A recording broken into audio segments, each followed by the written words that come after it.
इतने काबिल व्यक्ति को इन लोगों ने पप्पू पप्पू कहा, आज ये साबित हो गया कि पप्पू वाकई में कौन है। और नौजवान भी समझ गया है कि हमको आज तक सिर्फ पप्पू ही बनाया गया है और उसकी आड़ में इन लोगों ने अपनी सिर्फ सत्ता चलाई है। अब यही नौजवान इस देश की सत्ता को उखाड़ फेंकेगा और वही नौजवान जिसको पप्पू कहा जाता था इस देश का भविष्य होगा और इस देश की प्रधानमंत्री की कुर्सी पे बैठेगा। नमस्कार दोस्तों, इस वक्त मैं पटना में हूँ और जैसा कि सभी को पता है कि आज 1 सितंबर है और आज राहुल गांधी जी का जो है पद यात्रा का समापन है और आज इसी गांधी मैदान से जो है वो सभी को संबोधन करेंगे। वो सभी को बताएंगे कि किस तरह से वोट चोरी हो रहा है, वो सभी को बताएंगे किस तरह से भाजपा सरकार में सभी के जो जितने भी मत हैं, वोट है, उसको छीना जा रहा है, उनके अधिकार को छीना जा रहा है। उसी के लिए आज यहाँ तमाम कांग्रेस के कार्यकर्ता या फिर विपक्ष के बोला जाता है आरजेडी के कार्यकर्ता, तमाम दलों के कार्यकर्ता यहाँ पर उपस्थित होने वाले हैं और गांधी मैदान से एक ललकार बनने वाले हैं, पुकार बनने वाले हैं और सभी को बस एक ही है कि वोट चोर गद्दी छोर, एक यही नारा है जो कि राहुल गांधी जी यहाँ से दे रहे हैं। अब मेरे साथ कांग्रेस के कुछ नेता हैं, उनसे बात करने की कोशिश करते हैं, जानने की कोशिश करते हैं कि क्या भाव है। सबसे पहले सर, क्या नाम आपका? मेरा नाम मोहम्मद इरफान है। मैं शहर कांग्रेस कमेटी इलाहाबाद का पूर्व महासचिव रहा हूँ। जिस हिसाब से वोट चोर गद्दी चोर का नारा राहुल गांधी जी दे रहे हैं, क्या कहना चाहेंगे उस पर? देखिए, राहुल गांधी जी तो बहुत पहले से कहते चले आ रहे हैं कि ये देश की जनता द्वारा चुनी हुई सरकार नहीं है, क्योंकि हमेशा आप लोगों ने भी दिखाया, बहुत से चुनावों में ऐसा दिखाया गया कि बीजेपी कहीं रेस में थी नहीं और जब रिजल्ट आया तो मालूम हुआ कि इनकी सरकार बन गई। तो उस चीज को बहुत दिन से हमारे नेता लगे हुए थे कि ये हो क्या रहा है, कैसे हो रहा है, अचानक महाराष्ट्र में इतने 10 सेकंड में इतने लाख वोट पड़ गए, ये सब कैसे हो गया। तो उसकी तहकीकात में लगे लगे उन्होंने सारे सबूत इकट्ठा किए, जो कि उनको सबूत इकट्ठा करने में लगभग 6 महीने का समय लगा और जब सारी चीज़ें उन्होंने पकड़ ली तो जिस तरह से उन्होंने देश के सामने पेश किया, उससे तो सारा खेल समझ में आ गया कि हर एक मकान में 8-8, 900 वोट चढ़े हैं, जो कि उस मकान में जब जांच की गई तो पता चला 2 ही लोग रहते हैं, 800 वोट हैं। तो सारे दूसरे लोगों के वोट ये फर्जी चढ़वा देते थे और उन्हीं को ले जाके वोट दिला देते थे, उसी से ये जीत रहे थे। सर, चुनाव आयोग का बयान आता है और वो साफ साफ ये चीजों को इनकार कर देता है। अब बोलता है राहुल गांधी को हलफनामा देना होगा। अरे, चुनाव आयोग राहुल गांधी से हलफनामा मांग रहा है तो चुनाव आयोग को खुद हलफनामा दे देना चाहिए कि हमने जो किया सही किया है। राहुल गांधी से हलफनामा क्यों मांग रहे हैं? जिस तरह से राहुल गांधी ने पेश किया उसी तरह चुनाव आयोग को भी पेश करना चाहिए कि आपने ये गलत डाटा दिया है, ये सच्चाई है। लेकिन चुनाव आयोग तो जैसे लगता है कि बचकाना बयान देता है, आता है बस हलफनामा देना होगा, माफी मांगना होगा। ये कोई मतलब थोड़ी है, पहले आप उनकी गलती तो साबित करो। और जैसा कि सीसीटीवी कैमरा मांगा जा रहा है, लेकिन चुनाव आयोग नहीं दे रहा है। बोल रहा है कि क्या कोई अपनी बहन बेटियों का तस्वीर या वीडियो साझा करेगा? ऐसा क्या उस चीज में जो अपनी बहन बेटियों को साझा नहीं कर सकता है? सच्चाई तो ये है कि जब वीडियो सामने आएगा तो जब वहां के लोग उसमें दिखेंगे नहीं, दूसरे राज्य के लोग फर्जी वोटर दिखेंगे तो उनकी तो चोरी पकड़ी जाएगी ना। इसलिए वीडियो दिखाने से क्या उसमें ऐसी कोई चीज तो गुप्त तो है नहीं कि जिससे किसी की इज्जत चली जाएगी या चली जाएगी। आदमी वोट ही डालने तो जा रहा है, उसके उंगली की निशानी तो दिखेगा वीडियो में। क्या उस मकान का व्यक्ति ही वोट डालने गया है कि दूसरा व्यक्ति डालने गया है? इसलिए चुनाव आयोग भाग रहा है। चुनाव आयोग तो सरकार के इशारे पे काम कर रहा है। सरकार ने उनको नियुक्त किया, जिस दिन सरकार की बात नहीं सुनेंगे उनको हटा दिए जाएंगे। अब चुनाव आयोग भी तो मजबूर है। अगर उनको ये ना करना होता तो सुप्रीम कोर्ट के जज की जो नियुक्ति किया था उसको क्यों हटाया गया? तो आज जो है गांधी मैदान से क्या हुकार बनने वाले हैं आप सभी लोग और क्या कुछ आज होने वाला है? आज देखिए, जिस तरह से पूरे देश में राहुल गांधी जी के प्रति लोगों का सम्मान, लोगों का समर्थन बढ़ा है। एक बच्चा इस चीज को अब रट रहा है, गली गली में शोर है, ये सरकार वोट चोर है। इसलिए पूरे देश से कोने कोने से आज लोग आए हैं। बिहार में इससे पहले भी लालू यादव जी ने भाजपा के रथ को रोका था।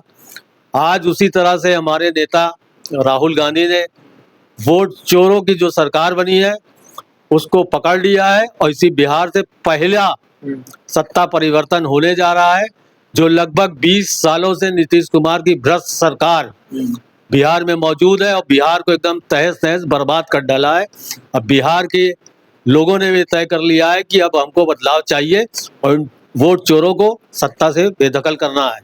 और आज राहुल जी इस चीज का ऐलान कर देंगे और भीड़ ये साबित कर देगी गांधी मैदान में कि बदलाव की लहर शुरू हो चुकी है। और 2027 में जैसा कि चुनाव यूपी में होने वाला है, 2025 में अब यहीं बिहार में होने वाला है।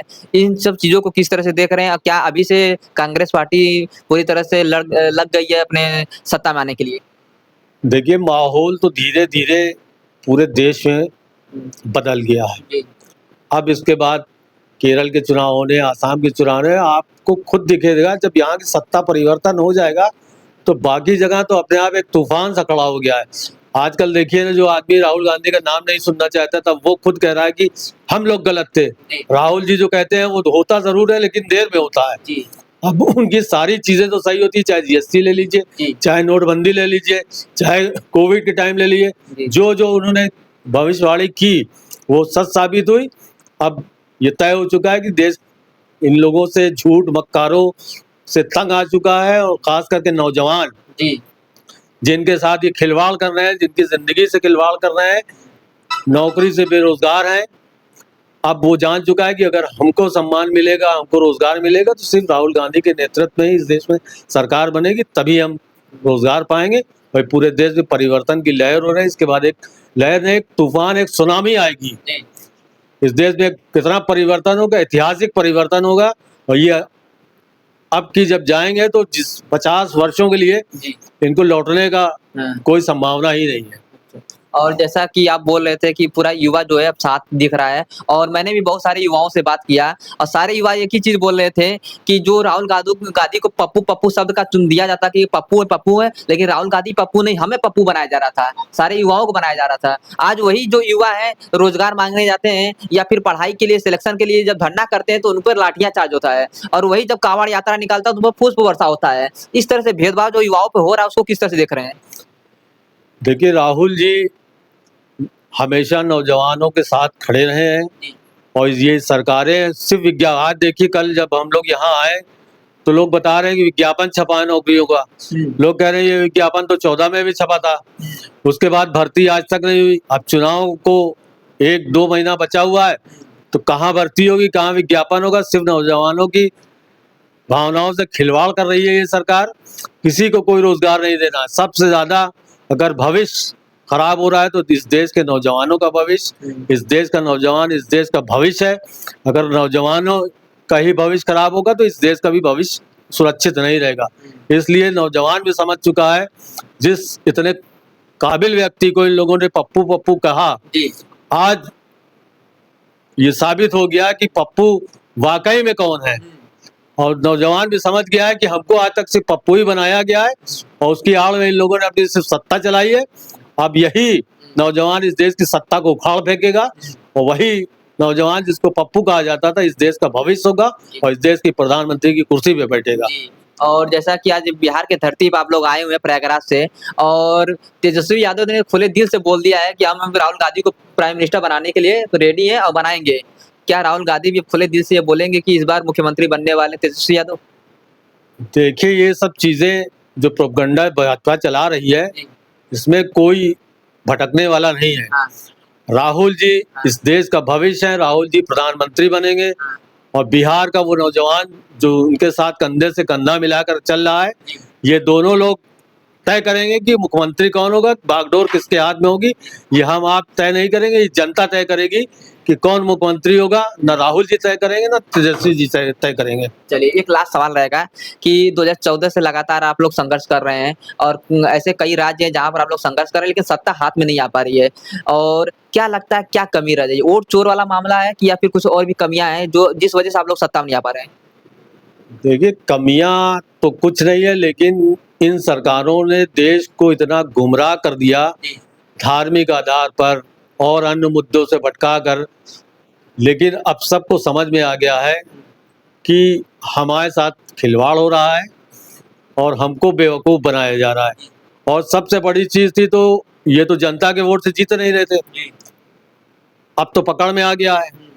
अब जब इनकी चोरी पकड़ में आ गई है तो ये खुद अपनी 40 साल पुरानी वाली कंडीशन में चले जाएंगे कभी 2 सीट जीतते थे, कभी 5 सीट जीतते थे, कभी 10 सीट जीतते थे। अब ये उसी स्थिति में पहुंचने वाले हैं। देश जान चुका है और देश को जितना नुकसान कर सकते थे ये लोग, इन्होंने कर दिया है। अब इससे ज़्यादा अगर जनता की अभी भी आँख नहीं खुली तो देश का भविष्य अंधकार में होगा। लेकिन जनता ने तय कर लिया है कि अब मेरी आँख खुल चुकी है और हमको इनको सत्ता से उखाड़ फेंकना है। जो व्यक्ति इस देश के लायक है वही इस देश की बागडोर संभालेगा और सत्ता की कुर्सी पे वही बैठेगा। बहुत बहुत धन्यवाद आपका।